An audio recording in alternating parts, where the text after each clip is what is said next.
fastest distance to develop a worker is to develop their coach. Your coach is going to impact them every single day. It's not to buy an LMS.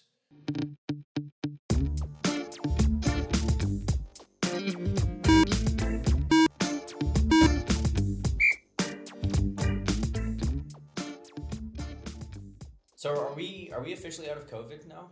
I hear that's what they're saying on the news. It's over? It's over. It's over? It's over. It's nice to have it over. Yeah, I mean, for some, it never started. That's true. That's true. I guess depending on where you live. Let's not get political here. No, not at all. We never get political. No, we should not get political. No. Let's keep the politics aside. Yes. Let's make this Compartmentalize. non-political. Yes. So who'd you vote for? Fucking everybody. Anyone who's affiliated with the Green Party. How many times did you vote? 5. Oh, yeah. not bad. Yeah. That might be slightly above average. I think so. It depends on the state. See, in 1Huddle, we're all about doing the hard shit, going the extra mile. I just figured I might as well commit that to. Yeah, we just went to every polling station, mile over mile. Yeah, basically, It was a lot of fun. I met a lot of really interesting people. Very good. Yeah. So what are we doing here? Well, it's the end of the year, and I figured. I noticed. Yeah. Yeah. Right?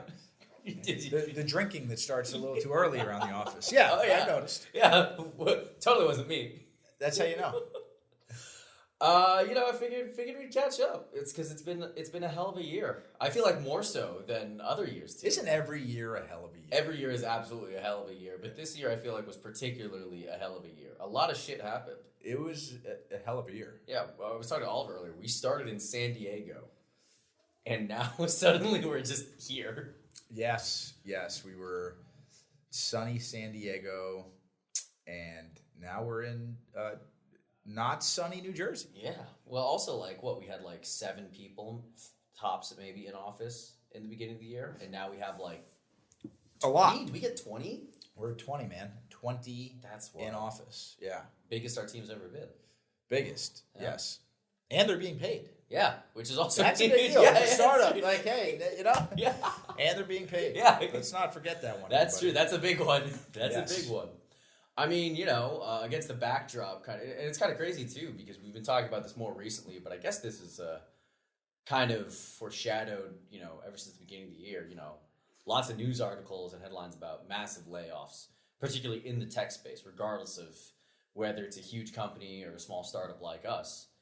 We just kind of said, fuck that, and grew.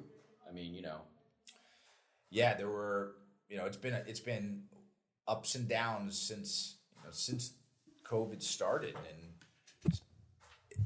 there's a labor shortage. There isn't a labor shortage. Everybody's going to work from home forever. Everybody's not going to work from home forever. There's hybrid. There's so there's whatever the flavor of the month is that the Wall Street Journal or whatever HR blog. People. Again, the deal is you got to say crazy stuff to get noticed. So there's been all types of trends people have been following, but. I think the big thing this year has been that we started the year in this labor shortage moment that was pretty common speak. And then was also, through the summertime, this conversation around organizations who, regardless of recession or impact, they're investing in their people. And that was obviously still a little 2020, 2021-ish. People saying that they're in tech going to keep employees, they're not going to let them go, they're going to double down.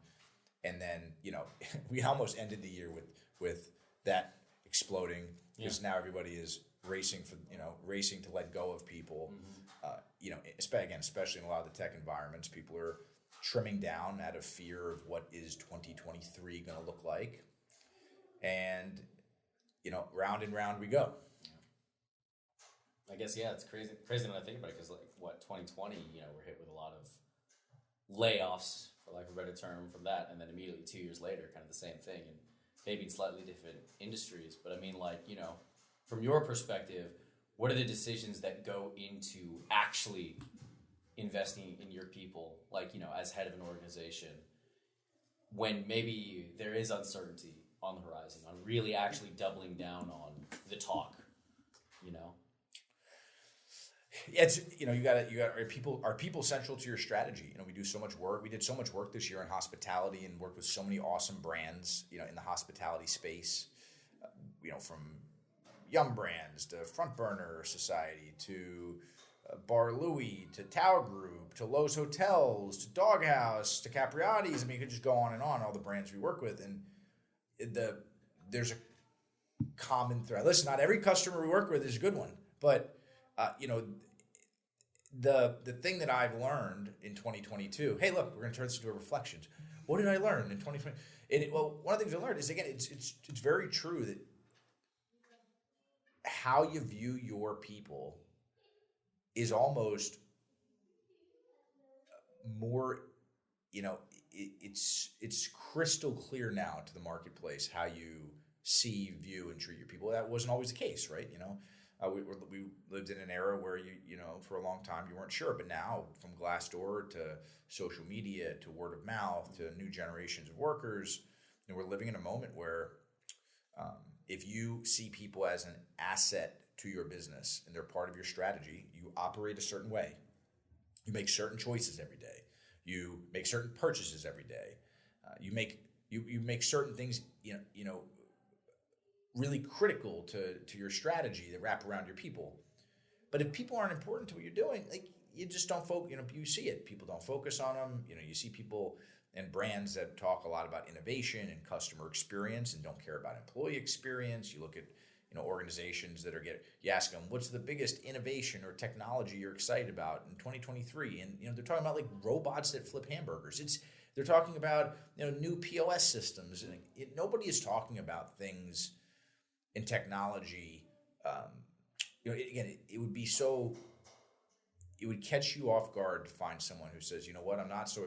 There's no technology. What the innovation what the innovation that most excites me this year? It has to do with my people. It has to do with a strategy we're implementing to level them up, to upskill them, to develop them, to coach them, to mentor them. But that's just not common. It's uncommon. Yeah. I mean, on that note of coaching, I feel like coaching's always been an essential theme to the DNA of the company. This year, I feel like we really doubled down on it. You brought in guest speakers to kind of just have all-day sessions with us, which have been super awesome. Every week we're talking about new aspects and facets of coaching. Why do you think and it comes so easy, I'd say, or easier to us than I think a lot of other companies. You were talking about exactly how, companies are always excited for new tech when they think about how they're helping their people. But do you think it's hard for companies to become better coaches? And why do you think that is? I think we don't develop that muscle. Again, this is just like exercise. I mean, if all you do is go to the gym and squat, your arms are going to look a certain way. If all you do is go and bench, your legs are going to look a certain way. It's what you focus on. And organizations oftentimes focus on the wrong stuff when it comes to their people. And let's start with the infrastructure. Human resources has a lot of potential in human resources to help people, but human resources is largely a performance limiting function inside of organizations. It's wired to keep you in compliance.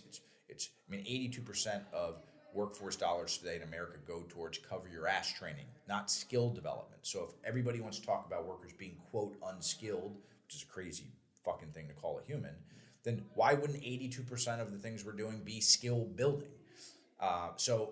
Organizations invest in human resource functions, then they arm human resource functions with a strategy to make sure that they don't get sued, that they reduce their exposure, that their fiduciary responsibility is to protect the shareholder, not protect the worker. I mean, this is a very important concept. Human resources was not built to develop workers. Mm-hmm. Somewhere along the lines, we've spun that as that's what they're supposed to do. And the ones that do that, it's awesome, but they're not supposed to. And because of that structure, it creates an environment where, you ask why aren't we building coaches? Because we are focused on churning and burning the worker on the front line. We're focused on purchasing talent, not developing it.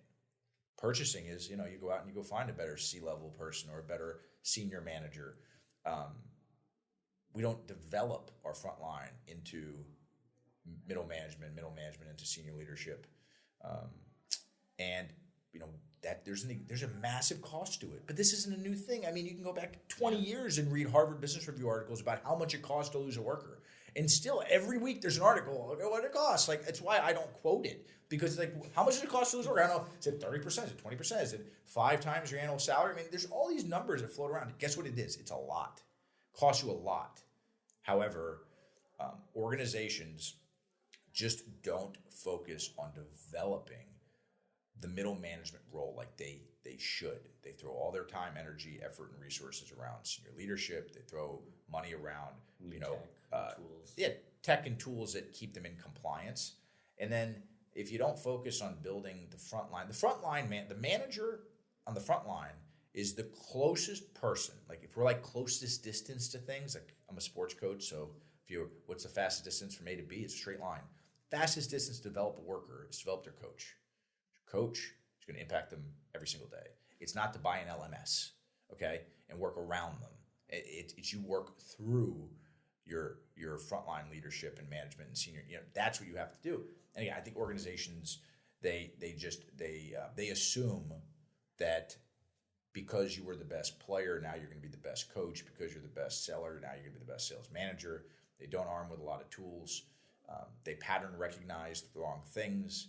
They hire on talent, and the problem with thinking about talent is oftentimes you don't think about developing it. You think about you either have it or you don't.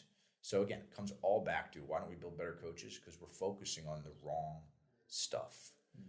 And building a coaching environment, a coaching culture is hard. The culture of coaching is not easy. Mm-hmm. Definitely. And then you said, you pointed out, like, when people in that kind of HR system are there for the worker, that's awesome.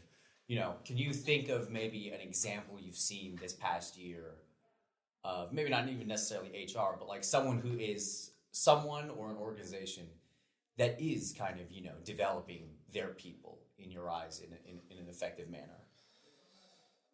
Yeah, I mean, I could rattle off a bunch of them. I mean, I could talk to you about the work that Lowe's Hotels does to make sure that every worker, regardless of where they are in their organization, has a chance to develop. I could talk to you about Tao Group that spends a ton of time, energy, money, and resources to develop the culture of the people before they open a new restaurant or club. We could talk to you about the Doghouse team that every day at their franchisors corporate office are thinking about how they support their franchisees better.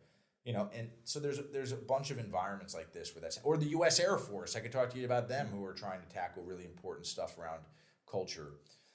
The common thread through all of these organizations are they have a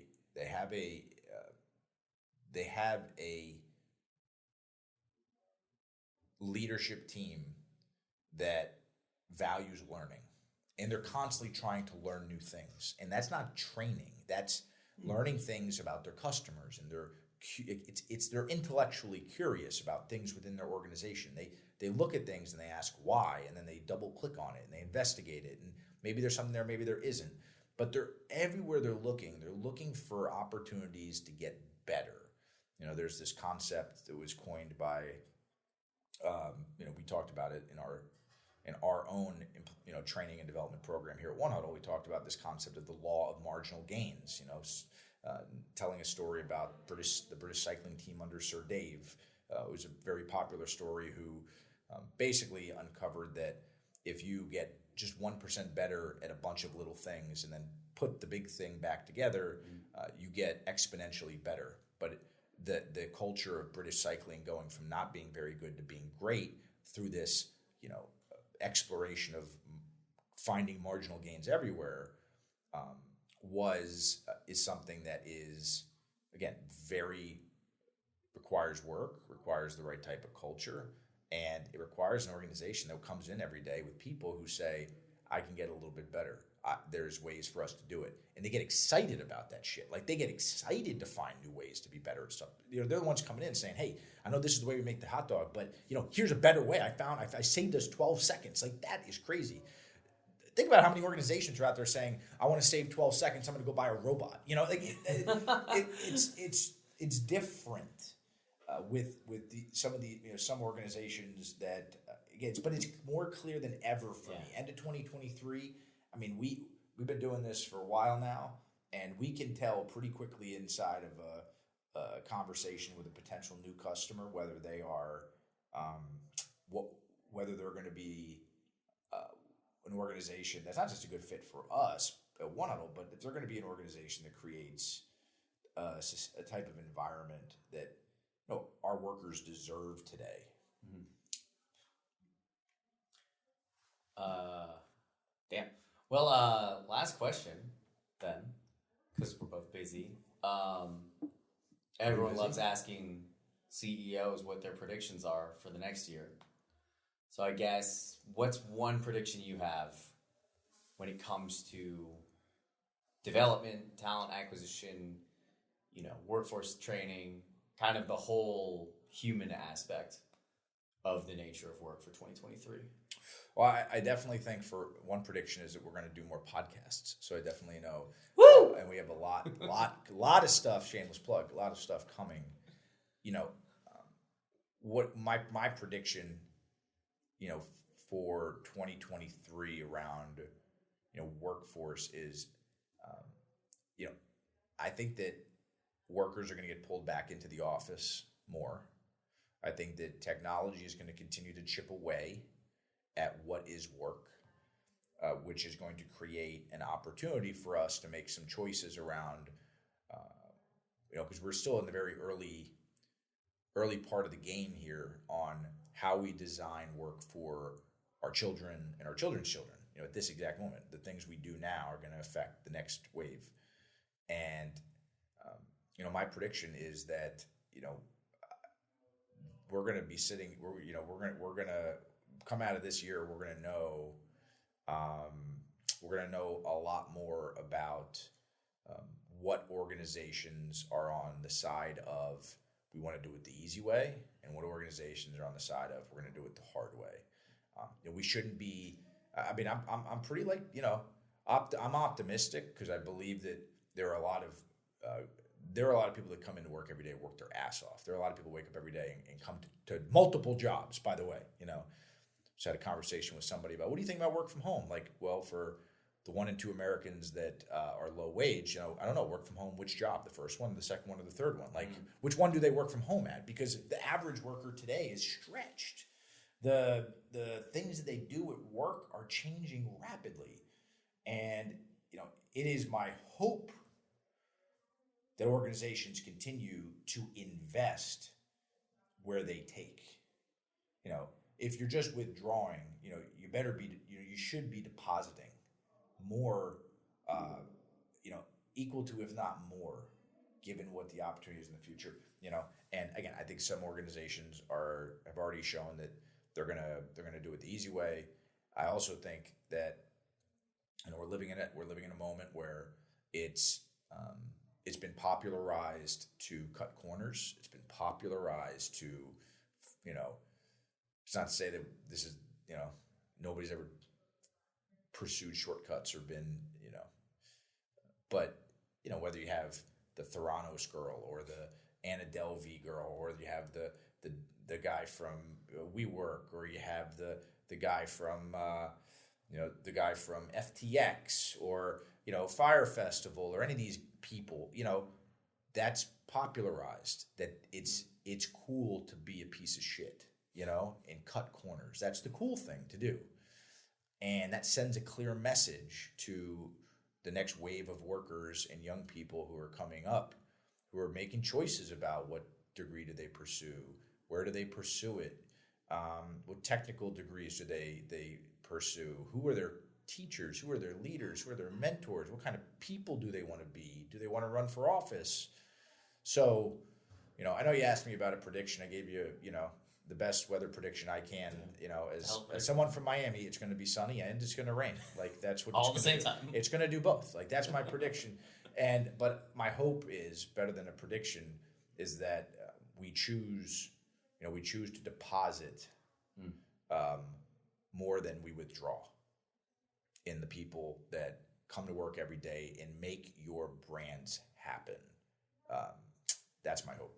Bring it in back for season 4 soon, I guess. Back for season 4, man. We had a huge season 3, man. We had think about it. We had Alex Hutchinson. He wrote that awesome book on indoor. We had Josh Eiler, who knows everything about teaching and teaches on how to teach at Ole Miss. Wrote a book on how humans learn. You had John O'Sullivan, the coach of coaches, wrote a book called Every Moment Matters. If you're a parent and want to know how to be a better coach, buy his book.